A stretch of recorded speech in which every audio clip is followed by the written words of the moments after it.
Good evening, fans. This is your girl from Mel's Match Chat, and this is your official WWE Bad Blood review of 2024. How is everybody doing on tonight? Oh my god, I get to go to bed right after this. That means I get to go to bed at a decent hour, and it's a beautiful fucking thing. I'm not gonna stay here too long. You know the whole gambit. Please do me a favor and like, share, and subscribe. Turn on the bell for all notifications so when I go live, upload a video, or do a short, you will know about it. Please also go check out all my social media, which is Instagram, TikTok, Threads, Facebook, X, and Cameo, all Mel's Match Chat. And you can also follow me on Snapchat and OnlyFans, which is Real Mel's Match Chat. Also, go check out my PayPal account. Donate to the podcast, and I'll shout you out on my shows. Also, go check out the rest of the content, which is episode 359, and the Go Home shows, which are my preview and predictions. So you could go check everything out. That's on the channel. We had an amazing fucking pay-per-view. I was thoroughly enjoyed. I'm kind of shocked about the ending with the who won. I basically everything was, on par course. I'm glad that Tiffany Stratton did not cash in, and we can continue that. We also had an announcement by Chief Content Officer, WWE Hall of Fame, or Paul Triple H Levesque, at the Crown Jewel. We're gonna have both women's title and men's title. They're gonna go head to head. Whoever wins, they get this beautiful belt, which is simply fucking gorgeous. And we are going to be doing that on November 2nd. So mark your calendars. It's going to be another early one in the day, which I love. I'm a happy camper, and it would be even more of a happy camper. I could do my preview and predictions at like 4 o'clock in the afternoon. That means I could go to bed at a decent hour. But that's only if I have to go see my kid on that Friday. Anywho, I'm not going to be on here very, very long. I want to get this very simple out of here and whatnot. Please do me a favor. Go check out the people over at Maestro Classics at maestroclassics.com. Visit their website for all your beard essentials.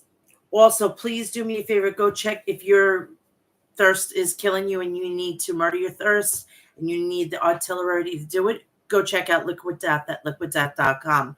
Visit their website for all your arsenal to murder your thirst. You've got regular spring water, unflavored salsa water, flavored salsa water, iced tea, sports packs, and this chocolate fudge soda or something. You'd have to go and check it out. Great merch and great products. So go check it out at liquiddeath.com. If you're a coffee aficionado, just like I am, and you want to sample the world's strongest caffeinated coffee and with the lowest acidic rate, go check out Death Wish Coffee at deathwishcoffee.com. Visit their website for all your coffee essentials. They also have really great merch. So it's the holiday season. So go and think about all your loved ones, people who have beards, people who love great drinks, and whoever likes coffee, you got them covered as well. So go check that out at deathwishcoffee.com. Also, if you support local independent professional wrestling, there is one in my area, and it's the House of Glory. House of Glory has a next event, which is October 18th. Former ECW alumni and MLW alumni Masato Tanaka will be taking on HOG World Heavyweight Champion Mike Santana. TNA World Heavyweight Champion Nick Nemeth versus El Helio Vikingo, and from Australia, from the land down under, Salvation will be making her way to HOG. So if you want to get tickets for this, go to hogwrestling.net. But if you can't make it, go download the Thriller app and join Thriller Plus. First event will pay for itself. So let's rock and roll here.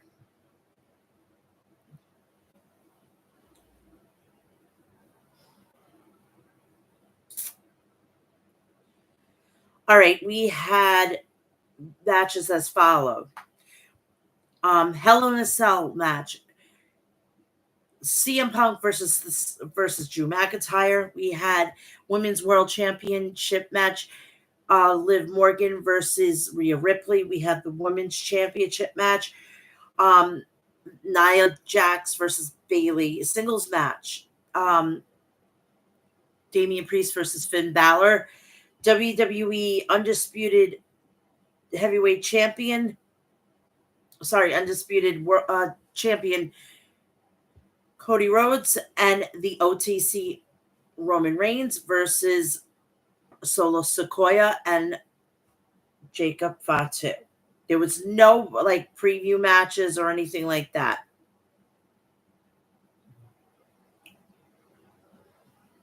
So we're just going to go right to the first.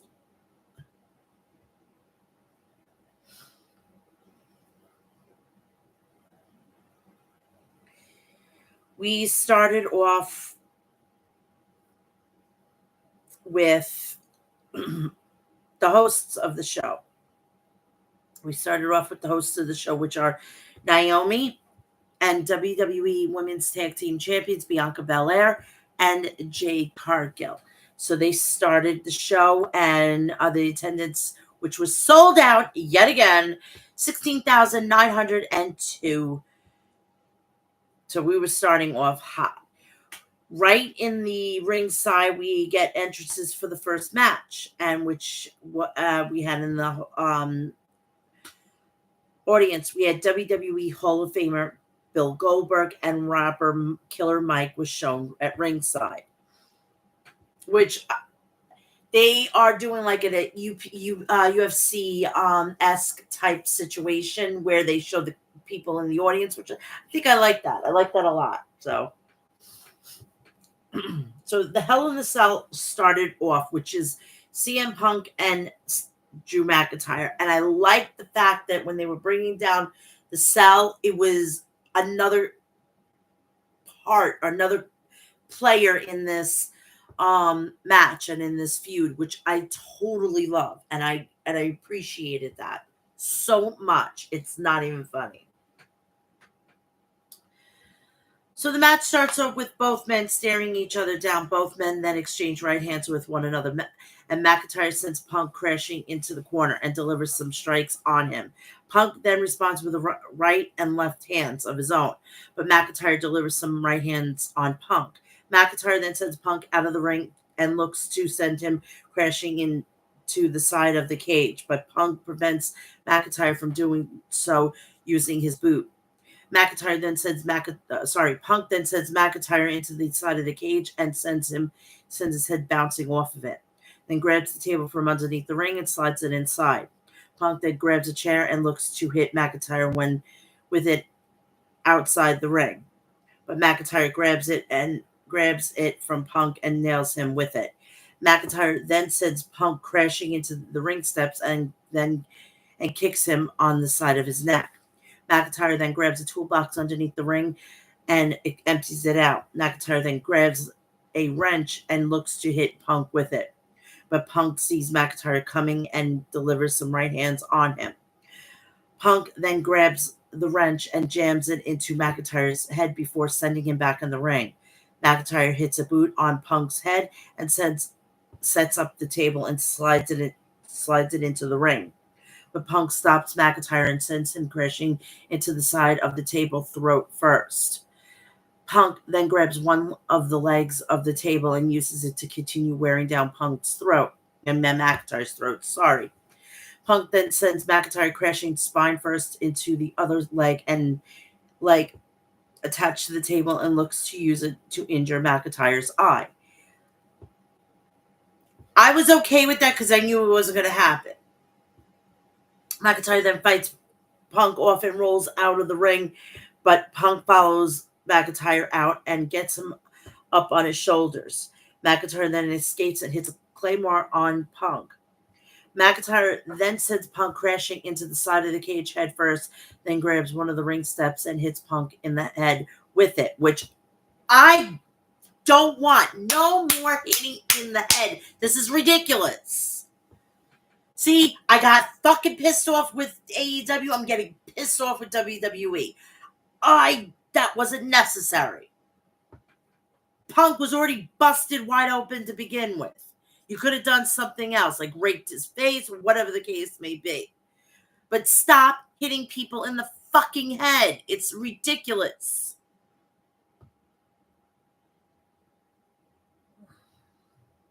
Then sends him back in the ring and jams a wrench into his head again.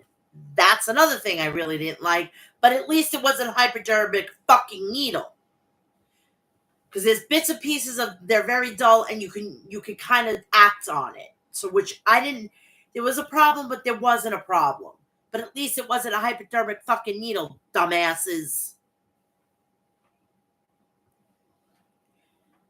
And jams a wrench into his head again. McIntyre then grabs another table from underneath the ring and sets it up on the outside. Then gets back inside and delivers a right hand on Punk's head. McIntyre then gets Punk up on one shoulder, but Punk escapes and a step-up knee on McIntyre in the corner. McIntyre then looks to send Punk crashing through the table on the outside, but Punk lands on the apron to escape and hits a double axe handle on McIntyre off the top rope. Punk looks to fly again off the top and hit another one using the wrench on McIntyre, but McIntyre sees Punk coming and hits him with a suplex. Punk then hits McIntyre with the toolbox twice and climbs to the top before hitting another double axe handle off the top rope using the toolbox. Punk then hits a three step-up knees on McIntyre in the corner and calls for the GTS, but hits a GTS on McIntyre. Punk hits a GTS on McIntyre, but McIntyre responds with a Claymore kick and goes for a pin. Punk then kicks out and wears McIntyre down with a sharpshooter, but McIntyre escapes. McIntyre and Punk then exchange right hands with one another, and Punk hits a roundhouse kick on McIntyre's head. McIntyre then sends Punk crashing through the table up on the outside with a brainbuster and grabs one of the ring steps, then slides it in the ring and hits a GTS. McIntyre then gets Punk on his shoulders and sends him crashing into the ring steps with an air raid crash. McIntyre then goes for a pin, but Punk kicks out. McIntyre then looks to send Punk crashing into the mat with a slam, but Punk counters into an Anaconda Vice.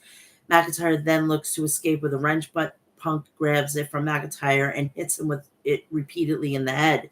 Oh, I hate that! Stay away from the fucking head!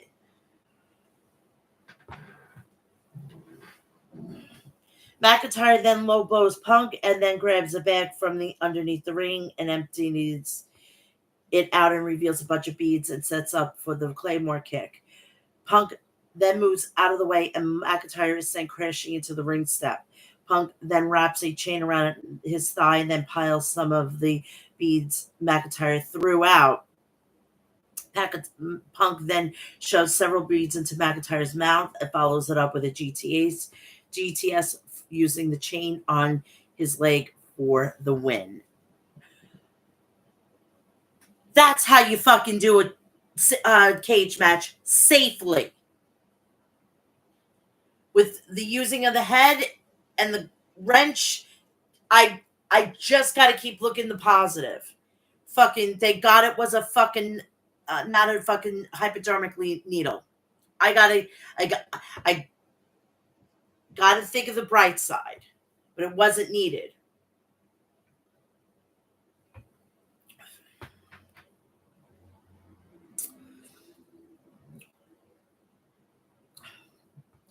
So after the match, Punk is standing in the ring for a bit and goes to the out ringside and slams the cage door behind him. Punk then plays to the fans for a moment and then sells the effects of the match by collapsing. Adam Pearce and other producers and EMTs then run out. Punk tries to blow them off, but he sit down for a moment and the EMT put the oxygen mask on him. McIntyre's then shows selling in the ring. Punk then removes the masks and asks for his wife once he gets to his feet. Punk then returns back and plays to the fans. Punk then stumbles a bit and holding his arms out on the stage. I was hoping when he said that AJ was going to come out and grab him. Oh my God, that fucking arena would have fucking imploded. It would have been amazing.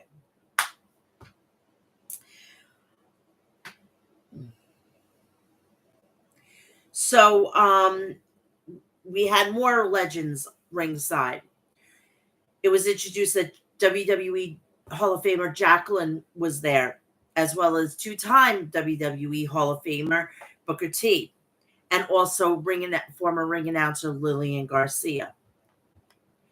Kathy Kelly checks on the VIP suite with WWE Intercontinental Champion Jey Uso is shown in the background while Kelly is speaking with WWE Bad Blood host Jade Cargill, Bianca Belair, and Naomi.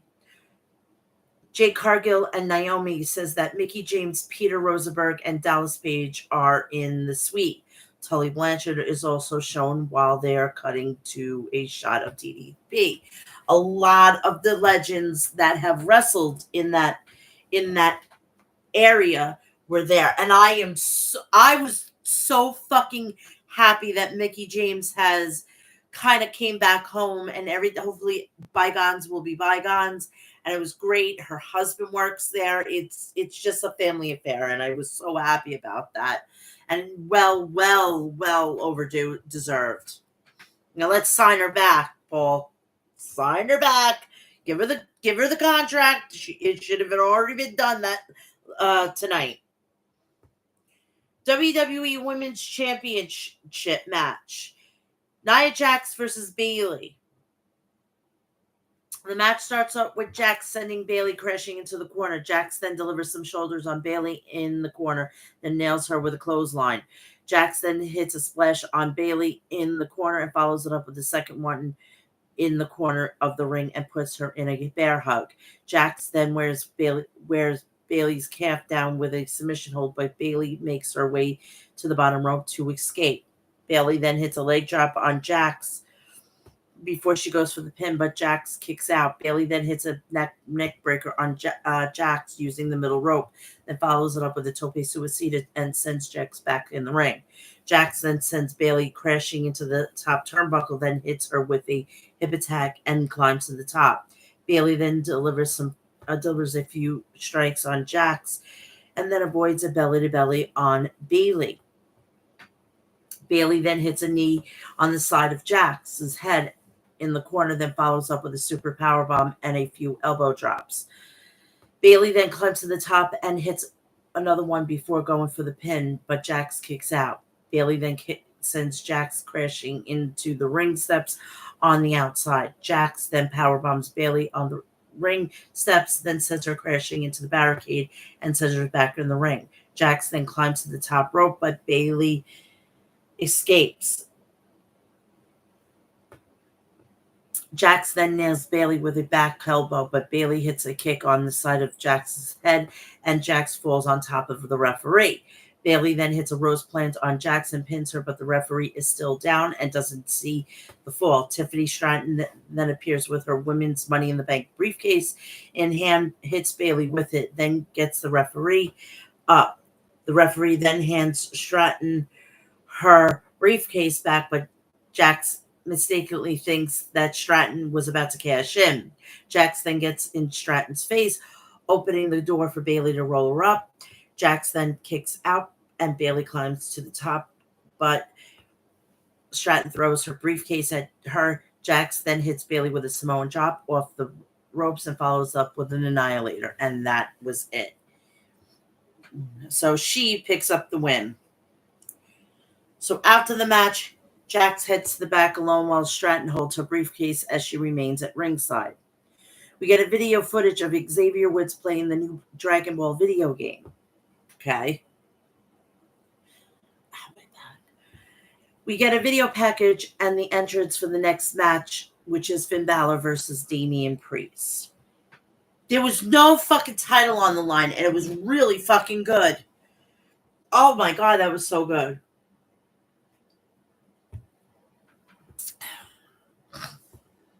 That starts off with Balor provoking Priest. Priest then sends Balor crashing into the corner and delivers some right hands on him.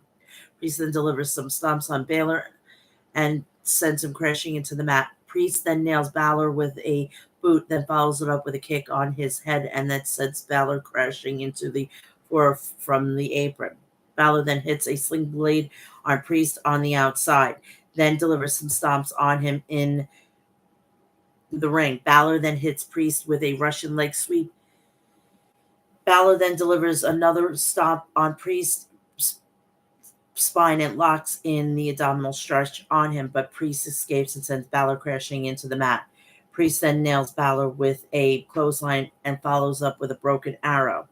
Balor then responds with another sling blade, but Priest nails him with a couple of roundhouse kicks and a clothesline. Priest then goes for a pin, but Balor kicks out. Priest then delivers some kicks on Balor's chest, but Balor responds with a Pele kick and a couple of stomps on Priest's chest. Priest then hits the Razor's Edge on Balor and goes for the pin, but Balor kicks out. Priest then sends Balor crashing over the announce desk and hits him with another Razor's Edge on the apron. Carlito, of course, right on fucking cue, then makes his way down to the ring and distracts the referee, opening the door for J.D. McDonough to hit a jawbreaker on Priest off the top. Balor then drop kicks Priest in the corner and follows up with a coup de grace, then goes for a pin, but Priest kicks out. Carlito then distracts the referee again, and McDonough hands the chair to Balor. Priest then grabs it from Balor and sends McDonough and Carlito crashing into each other on the outside, but Balor hits a coup de grace on his spine. Balor then hits another one and looks to hit a third, but Priest sees him coming and hits him with the South of Heaven, and that is the end of that. If my memory serves me fucking right, didn't Damian Priest give a cut to JD and made him an official? So he brought him in. He brought Finn Balor in. He brought Dominic Mysterio, even Carlito. So they needed him more than he needed them. So, and this whole thing with the no egos, no leader, no nothing. Finn is doing a lot of leadership fucking maneuvers. Just saying.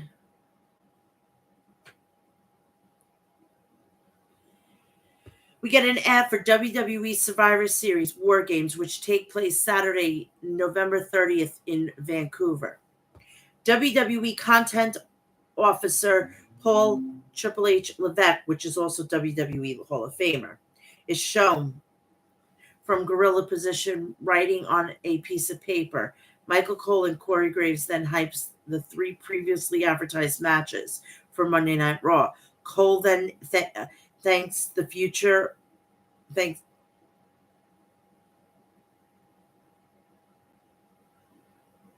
Okay, my fucking tablet just decided to crap out on me again. Sorry. Hold on. I'm in the middle of doing having my notes here, and I now have to get back to them. I apologize.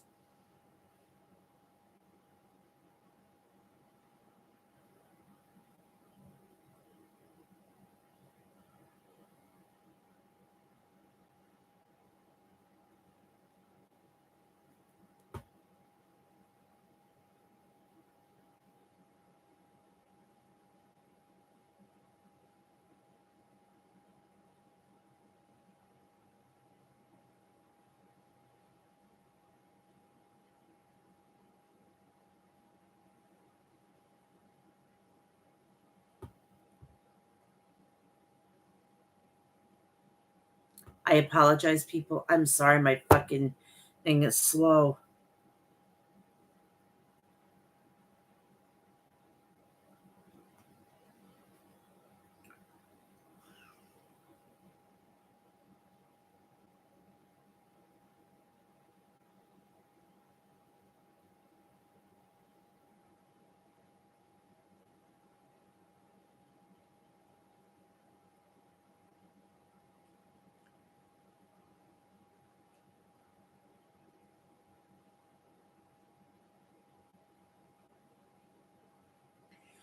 So, Chief Content Officer Triple H, Paul Triple H Levesque, also WWE Hall of Famer, is shown from Gorilla positioning, writing on a piece of paper. Michael Cole and Corey Graves then hypes up three previously advertised matches for Monday Night Raw. Cole then thanks Future and Metro Boomin for the Bad Blood theme song. Triple H then makes his way down to the ring to address the fans. Triple H starts off by saying it's hard to believe that it's been 30 years since he lived up the road from the State Farm Arena in Atlanta, Georgia. Triple H then announces the attendance record of Bad Blood of 16,092, and it's a sold out crowd. Before addressing the WWE Crown Jewel and announcing that the undisputed WWE Champion and World Champion will face each other as the Women's Champion and WWE World Champion, Women's Champion will be facing each other, and they will get this beautiful title. Nia's going to win. Nia's going to win, and Cody's going to win. Gunther and Liv are not going to win. So I would have given it to fucking Rhea Ripley. This is why that whole thing was completely didn't make sense, but it is what it is. WWE World Heavyweight Champion, the Ring General, Gunther music then hits and he makes his way down to the ring. Gunther says he is excited about competing for the WWE Crown Jewel Championship after he retains the World Heavyweight Championship against Sami Zayn on Monday's episode of Raw. Gunther then calls out Goldberg and his son Gage in the crowd before telling Gage that he hopes Goldberg is a better father than he is a professional wrestler. Goldberg hops the barricade, but security makes his way down to the ring to hold him back. Sammy then blindsides Gunther and delivers some right hands on him, then flies over the top with a crossbody to land on the outside. Gunther then hits a big boot on Zayn, but the security breaks the both men apart.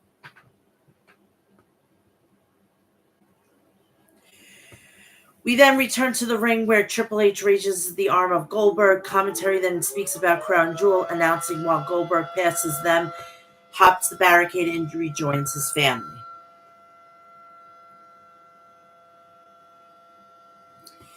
Kathy Kelly then checks in from the VIP booth with Bianca Belair, Jade Cargill, Naomi Metro Boomin, Chelsea Green, and Piper Niven then show up. They were all acting like Green was smelling due to her loss in the dumpster match on SmackDown the night before. Green is offended and wants Niven to leave with her, but Niven opts to stay. We get the entrances of the next match, which is the WWE Women's World Championship match. Dominic is hesitant to enter the shark cage, which is on the ground in the entrance. Ripley then grabs the mic and says she has one more secret and that Dominic is afraid of heights. The shark cage is raised in the air and Dominic is shown being terrified, and while Ripley waves at him. I want to apologize for this stupid horn. It's a fire alarm and I can't help it. I live like 5 blocks away from a firehouse. The match starts off with Ripley hitting a hair whip on Morgan. Ripley then follows it up with a drop kick and sends Morgan across the ring twice. Then sends her head bouncing off her knee and follows it up with a fall away slam. Morgan then sends Ripley crashing into the ring step spine first. But Ripley gets Morgan up in an electric chair position and sends her face bouncing off the ring apron. Ripley then hits a dropkick on Morgan through the bottom rope and sends her crashing into the top of the barricade midsection first. Ripley then sends Morgan back in the ring, but Morgan sends Ripley crashing back out of the ring and begins targeting her knee. Morgan then sends Ripley back in the ring and puts her in a half Boston Crab, but Ripley escapes by sending Morgan's head repeatedly bouncing off the mat. Ripley then hits a Northern Lights suplex on Morgan and goes for a pin, but Morgan kicks out. Morgan then trips Ripley and sends her injured knee repeatedly bouncing off the ring post before sending her crashing into the barricade twice, spine first, and does it once again with a sunset powerbomb off the apron. Morgan then gets Ripley back in the ring and hits her with a code breaker off the ropes, then goes for a pin, but Ripley kicks out. Morgan then sets up an oblivion, but Ripley avoids it and nails Morgan with a running knee on her head. Ripley then looks to hit the riptide on Morgan, but Morgan responds with a crucifix bomb on Ripley and goes for a pin, but Ripley kicks out. Morgan then goes for three amigos on Ripley, but Ripley blocks the third one and hits a razor's edge on Morgan. Dominic gets the door of the shark cage open. Why wasn't there a fucking lock? Is beyond me.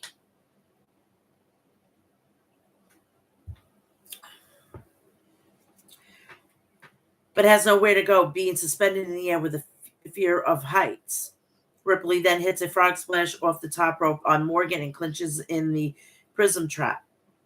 Morgan then escapes and rolls to the outside as Dominic looks to escape the shark cage. Ripley then sends Morgan crashing into the barricades on the outside in plain view of Dominic, but Dominic decides to hop out of the cage. Dominic finds himself hanging down from the cage by a chain. As Ripley grabs a kendo stick from underneath the ring, Ripley then repeatedly hits Dominic with a kendo stick, but Raquel Rodriguez blindsides Ripley on the ramp and slams her back in the ring, causing a disqualification. The best outcome you could possibly find. You want to know why? Because this is going to go on for another match. And it's not going to be at Crown Jewel. It's probably going to be at Saturday night's main event in Long Island. And hopefully that's when they're going to take the title off. With this Crown Jewel Championship, it's like fucking predictable. It's going to be Cody Rhodes and fucking Nia Jax. They're not going to give it to Liv Morgan. There is no way in hell she could beat fucking Nia Jax without help or cheating. Unless they're going to give it to her.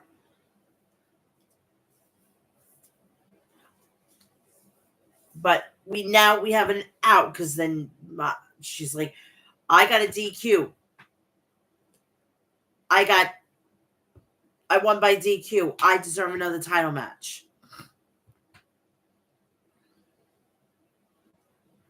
After the match, Rodriguez hits a Tejana bomb on Ripley and places Morgan on top of her to pin.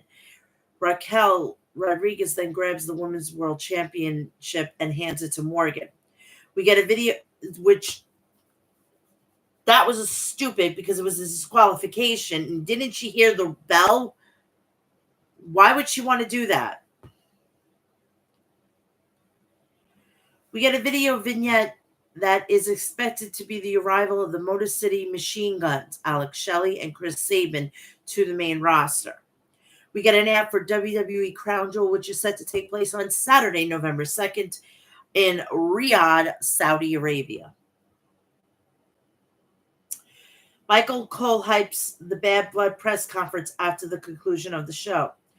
We get Roman Reigns and Cody Rhodes video from Georgia Tech Football Stadium. Then we get the entrances of the main event, which is Cody Rhodes and Roman Reigns versus Solo Sikoa and Jacob Fatu.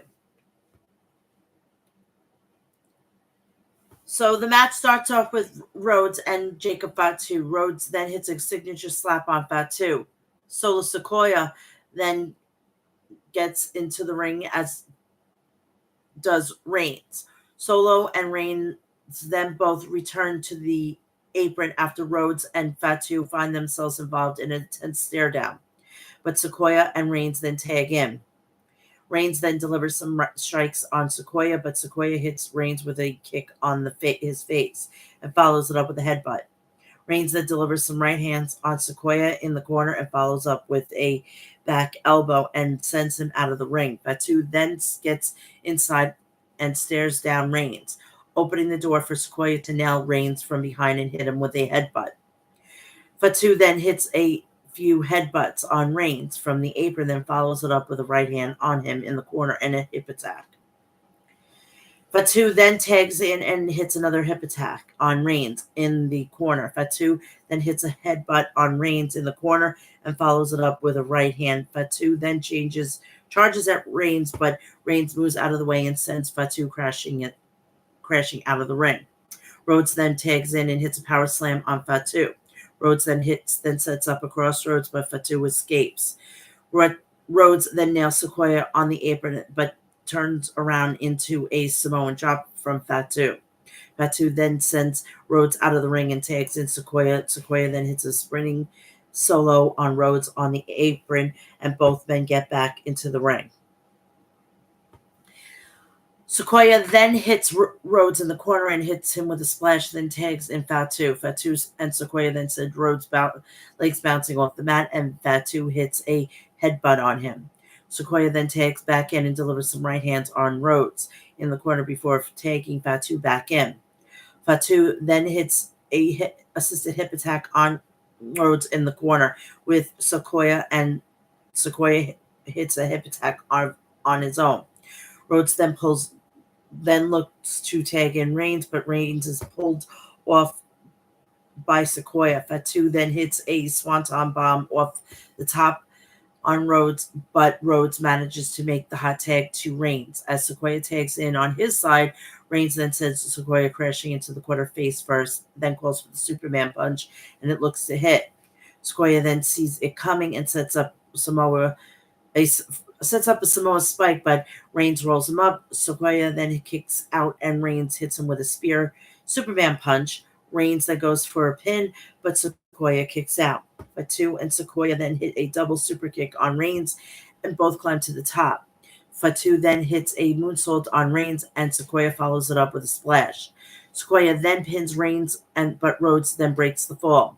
Fatu sends Rhodes out of the ring, but Rhodes sends him crashing into the ring steps and clears the announce desk.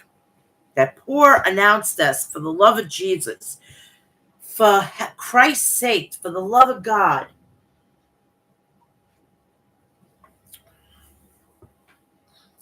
Fatu then hits Rhodes with a super kick and charges at him, but Rhodes sends Fatu crashing through the barricade near the timekeeper's area. Fatu then tosses a chair into the ringside, but Rhodes sends him crashing into it and places on top of the announce desk. Rhodes then climbs to the top and hits his crossbody on Fatu, then sends him crashing through the desk. Reigns and Sequoia then exchange right hands with one another. Reigns then hits a Samoan punch on Sequoia and lines up for another one, but Tama Tonga and Tangaloa appear at ringside, capturing Reigns' attention. Then opens the door for Sequoia to spear Reigns and pin him, but Reigns kicks out.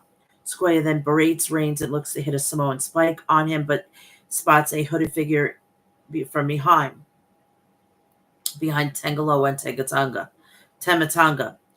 The hooded figure then hits a couple of super kicks on Tonga and Loa and reveals him to be back with Jimmy Uso. He finally appears.